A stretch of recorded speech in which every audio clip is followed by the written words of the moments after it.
जय हिंद। देखिए, निज्जर की हत्या के बाद वैसे ही भारत और कनाडा के रिश्ते खराब चल रहे थे। अभी कई ऐसे मोड़ आए जिसमें और भी भारत और कनाडा के रिश्ते खराब होते चले गए। और दूसरी सूचना देखेंगे हम लोग कि बीपीएससी वाले बैच के बच्चे जो ऑलरेडी दरोगा सेलेक्टेड है, उनके लिए नेक्स्ट बैच में उनका अलग सेपरेट बैच बना के उनके लिए क्या क्या किया जाएगा। तो पहले समझते हैं। देखिए, निज्जर की हत्या कर दी जाती है, इसके लिए कनाडा बहुत भड़कता है क्योंकि भारतीय, इनका कहना है कि ये भारतीय मूल के थे लेकिन कनाडा के नागरिक थे। इनकी हत्या में भारत का साथ है। इन्होंने बताया था यहाँ पे, जबकि उसी दौरान एक गुरुपतवंत सिंह पन्नू, एक बड़ा कंट्रोवर्शियल बयान आता है और इसकी एक असैसिनेशन की एक नाकाम कोशिश होती है, जिसमें होता क्या है कि एक हिटमैन हायर किया जाता है, जो ऐसा पता चलता है कि वो अमेरिका का ही एफबीआई का एजेंट था जो सारी बातें बता देता है। जब इसकी जांच होती है तो ऐसा कनाडा और अमेरिका का कहना है कि निखिल गुप्ता नाम के एक व्यक्ति ने पैसे देकर मर्डर कराने की कोशिश की थी, लेकिन जिसको पैसे दिए गए थे वो एफबीआई का एजेंट निकला था। यहाँ पर निखिल गुप्ता की गिरफ्तारी चेक गणराज्य से कर ली जाती है और इसके बाद पता चलता है कि कोई विकास यादव नाम का कोई व्यक्ति के बारे में इनकी जांच में पता चलता है। तो अमेरिका और ने अपने एफबीआई में मोस्ट वांटेड में डाल दिया है विकास। क्या चीज है? मर्डर के लिए है, मर्डर के लिए हायरिंग करने के लिए, कॉन्स्पिरेसी के लिए, मनी लॉन्ड्रिंग के लिए। अब इनके 3 फोटोज यहाँ अवेलेबल है। ऐसा कहा जाता है कि ये पहले फॉर्मर रॉ एजेंट भी रह चुके थे। भारत का कहना है कि अब ये रॉ एजेंट में नहीं है, फिलहाल दिल्ली पुलिस के गिरफ्त में है। ये सारी घटनाओं के बाद कनाडा, अमेरिका और ये सब एक हो गए और भारत को कहने लगे कि ये घटनाएं भारत के लिए, भारत सही नहीं कर रहा है। भले ये जापान पे परमाणु बम गिरा दे, ये सही कर रहे हैं। पूरा इराक उड़ा दिए, वो सही है। पूरा सीरिया उड़ा दिए, वो सही है। 1 साल से Hamas, Israel, Lebanon, Iran, Yemen चल रहा है, वो सही है। यूक्रेन में लड़ाई हो रहा है, वो सही है। वियतनाम पे 27 करोड़ बम गिरा दिए, वो सही है। लेकिन भारत अपना चुपचाप टुकड़ा करा ले, ये यही चाहते हैं। अभी भी जिनको लगता है कि यूरोप वाले हमारे दोस्त हैं, अभी भी अपनी आंखें खोल के देख लीजिए, आपको पता चल जाएगा क्या है। कनाडा के राष्ट्रपति आते हैं और भारत पे एलिगेशन लगाना चालू करते हैं और इन्होंने जांच जो किया उसमें भारतीय राजदूत का भी नाम जोड़ दिया। और भारतीय राजदूत का नाम जोड़ दिया कि ये लोग भी इस हत्या के आरोप में या फिर इस कंस्पिरेसी में ये लोग शामिल थे। और इनकी विदेश मंत्री कहती हैं कि हाँ, इनके ऊपर हम उचित कार्रवाई करेंगे। भाई विदेश मंत्री, आप फाउंडेशन क्लास कीजिए, हम आपको क्लास में बता देंगे कि वियना संधि के तहत किसी राजदूत के ऊपर कार्रवाई नहीं की जा सकती। वहां की पुलिस भी कह रही है, सब क्लास वलास नहीं किया है सब यहाँ पर, जिसके ऊपर एफआईआर कर देगा सब। यहाँ पे वियना संधि के तहत किसी राजदूत के ऊपर एफआईआर नहीं किया जा सकता है। लेकिन इस घटना, केवल नाम दे जाने की वजह से भारत इसका विरोध दिखाते हुए अपने राजदूत को वापस बुला लेते हैं और कहते हैं कि कनाडा से अब रिश्ते एकदम खराब होने के कगार पे पहुंच गए हैं। और यहाँ राजदूत होता है, किसी भी 2 देशों के बीच संबंध को राजदूत ही स्थापित करता है। जब राजदूत एम्बेसडर ही नहीं रहेगा तो कोई आदान प्रदान बातों का नहीं हो पाएगा। लेकिन ट्रूडो चुनाव जीतने के लिए किसी भी हद तक जाने के लिए तैयार है यहाँ से। तो कनाडा ने अपने राजदूत वापस बुला लिए, कनाडा से हम लोग ने राजदूत वापस बुला लिए हैं। और जो कनाडा के राजदूत भारत में थे, उन्होंने भी कह दिया कि जाओ भैया, तुम लोग का यहाँ कोई काम नहीं है।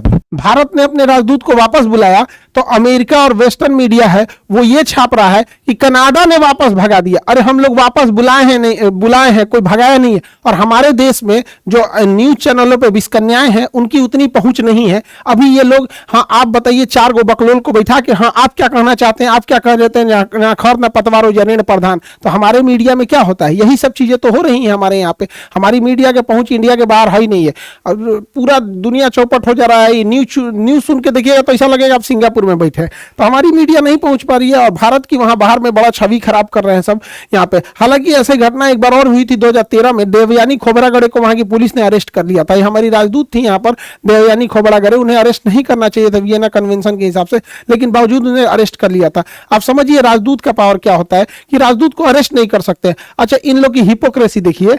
ईरान का राजदूत बैठा था सीरिया में, ईरान का राजदूत सीरिया में बैठा था, इजराइल ने बम गिरा दिया। तो भाई इजराइल ने बम गिरा दिया, ये अपने सेफ्टी के लिए कुछ भी कर सकता है। तो भाई जब इजराइल को अधिकार है अपनी सेफ्टी का करने के लिए, तो भारत को क्यों नहीं अधिकार है अपनी सेफ्टी के लिए काम करने के लिए?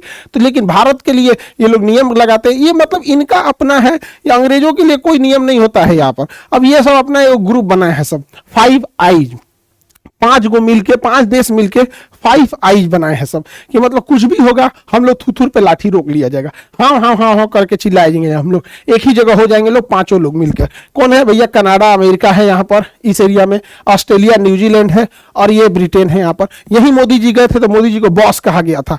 भारतीय मीडिया देख लो यहाँ पर, अभी बॉस कह रहा था, अभी भारत से कह रहा है कि नहीं, कनाडा से संबंध अच्छे करने चाहिए, भारत को अपनी छवि सुधारनी पड़ेगी, भारत को अपने काम करने के तरीके बदलने पड़ेंगे, यही वाले हैं सब यहाँ पर। तो ये फाइव आईज एक हो गए हैं सब और भारत को नसीहत दे रहे हैं सब। अब कनाडा में ये सारा चीज इलेक्शन की वजह से हो रहा है। अब समझिए कनाडा की जो डेमोग्राफी देखते हैं हम लोग यहाँ पर, तो कनाडा की अगर आप टोटल आबादी देखेंगे उसमें तो लगभग 4 करोड़, पौने 4 करोड़ के आसपास आबादी मिलेगी। इस आबादी में सबसे ज्यादा प्रतिशत ईसाइयों का है, उसके बाद हिंदू के 2.5% है और ये सिख जो है, ये सिख लगभग 2% है। अब जस्टिन ट्रूडो चाहते हैं कि ये सिख पॉपुलेशन उन्हें वोट करे, हालांकि वहां पर हिंदू 2.5% है, मुस्लिम 5% है, तो ये वो चाहते हैं कि उन्हें सिख का समर्थन मिल जाए। अब यहाँ जो पार्टीज को देखा जाएगा अगर कनाडा में, तो कनाडा में संसद भवन में टोटल 338 सीट है। 338 यानी 338 में बहुमत के लिए आपको 170 चाहिए, आधा सीट यानी 170 सीट चाहिए, तब जाके बहुमत आएगा। तो 170 सीट के लिए यहाँ अलग अलग पार्टी हैं। जस्टिन ट्रूडो जो है उनकी लिबरल पार्टी 156 सीट है, तो 156 सीट पे ये सरकार नहीं बना सकते, 170 सीटों की जरूरत होती है। जबकि कंजर्वेटिव पार्टी के पास 118 है, तो दोनों लोगों के पास स्पष्ट बहुमत नहीं है, इसलिए इन्हें गठबंधन की जरूरत पड़ती है। अब ब्लॉक पार्टी के पास 32 सीट है और न्यू डेमोक्रेटिक पार्टी के पास 24 सीट है। न्यू डेमोक्रेटिक पार्टी जो है ये खालिस्तानी सपोर्टर पार्टी है यहाँ पर, और इन्हीं के सपोर्ट से इनकी सरकार चल रही थी। जब इनका गठबंधन था तो इनके पास न्यू डेवलपमेंट पार्टी से, जब गठबंधन डेमोक्रेटिक पार्टी से था तो इनके पास 180 सीटें थी गठबंधन की वजह से, तो 170 चाहिए, 156 इनका, 24 इनका, तो 180 हो जाता था। लेकिन अभी इनसे गठबंधन टूट गया तो इन्हें मजबूरी में ब्लॉक से गठबंधन करना पड़ा, तो जब ब्लॉक पार्टी से किए तो 188 हो गया। यानी अभी तो जैसे तैसे इन्होंने सरकार बचा लिया जस्टिन ट्रूडो ने, लेकिन जब इलेक्शन है अगले साल तो इलेक्शन में देखा जाएगा कि ये चाहते हैं कि ज्यादा से ज्यादा समर्थन मिले। लेकिन भारत के लोग ये ना सोचे कि सरकार बदल जाएगी और लिबरल पार्टी की जगह कंजर्वेटिव पार्टी आ जाएगी तो इन लोगों की चीजें चेंज हो जाएंगी। ऐसा चेंज नहीं होगा। ये लोग हमेशा से दूसरे हर देशों को, जैसे वो चाइना को बढ़ा रहा है, चाइना के बदले में इंडिया को तैयार कर रहा है, एक समय था इंडिया को काउंटर करने के लिए पाकिस्तान को तैयार कर रहा था, तो बहुत ज्यादा चेंजिंग नहीं आएगी। हाँ, लेकिन ट्रूडो के नहीं रहने से ये जो बदतमीजी हो रही है तो ये बदतमीजी सुधर जाएगी यहाँ पर, क्योंकि ना कुछ चीजें जब ज्यादा आउट ऑफ कंट्रोल हो जाती हैं तो कंट्रोल करना बड़ा मुश्किल हो पाता है। तो जस्टिन ट्रूडो अगर नहीं रहते हैं तो थोड़ा बहुत कंट्रोल हो जाएगा यहाँ पर। हालांकि कंजर्वेटिव पार्टी से भी बहुत ज्यादा उम्मीद नहीं लगाया जा सकता है। अब भारत को इसके जवाब के लिए ब्रिक्स देशों को मजबूत करना चाहिए, क्योंकि ब्रिक्स में वही देश हैं जो कनाडा और अमेरिका की आंख में खटकते हैं। इंडिया है, चाइना है, रशिया है, ये मेन कंट्रोलिंग पावर है यहाँ पर ब्रिक्स देशों में। और यहाँ पर G7 देखेंगे तो G7 की मीटिंग कनाडा में होने वाली है।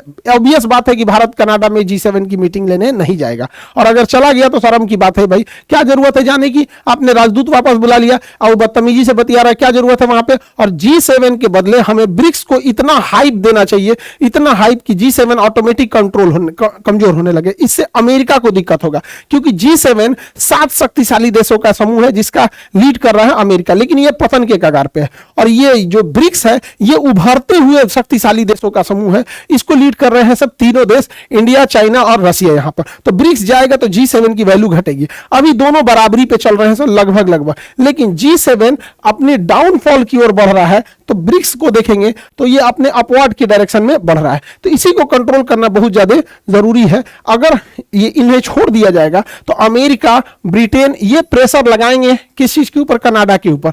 रीजन क्या है कि अगर कनाडा को ज्यादा छूट दिया जाएगा तो इंडिया, चाइना, रशिया और ये ईरान ये आपस में ज्यादा करीब आएंगे, जिससे कि अमेरिका को भी काफी ज्यादा दिक्कत होगा। यूक्रेन की लड़ाई वगैरह में भी बहुत दिक्कत होगा। हालांकि यूक्रेन की लड़ाई कुछ दिन की मेहमान है, जैसे डोनाल्ड ट्रंप आएंगे यूक्रेन को दी जाने वाली सारी मदद की राशि को वापस ले लेंगे, उधर रशिया उनका बैंड बजा देगा। लेकिन हाँ, डोनाल्ड ट्रंप के जीतने के बाद इजराइल को भी खुली छूट मिल जाएगी। उसके बाद गाजा पे हमला तो हो ही चुका है, अब लेबनान पे भी हो जाएगा और हो सके तो ईरान पे भी हो जाएगा, क्योंकि डोनाल्ड ट्रंप तो ओपनली कह चुके हैं इजराइल से कि ईरान के जो न्यूक्लियर फैसिलिटीज है वहां पर अटैक किया जाए। ये वाला चीज आप समझ गए होंगे। और जो बिहार दरोगा में ऑलरेडी बच्चे सेलेक्टेड हैं, इस बार उनके लिए गोल्डन अपॉर्चुनिटी है, क्योंकि आप 15 साल ड्यूटी करेंगे तो डीएसपी बनेंगे।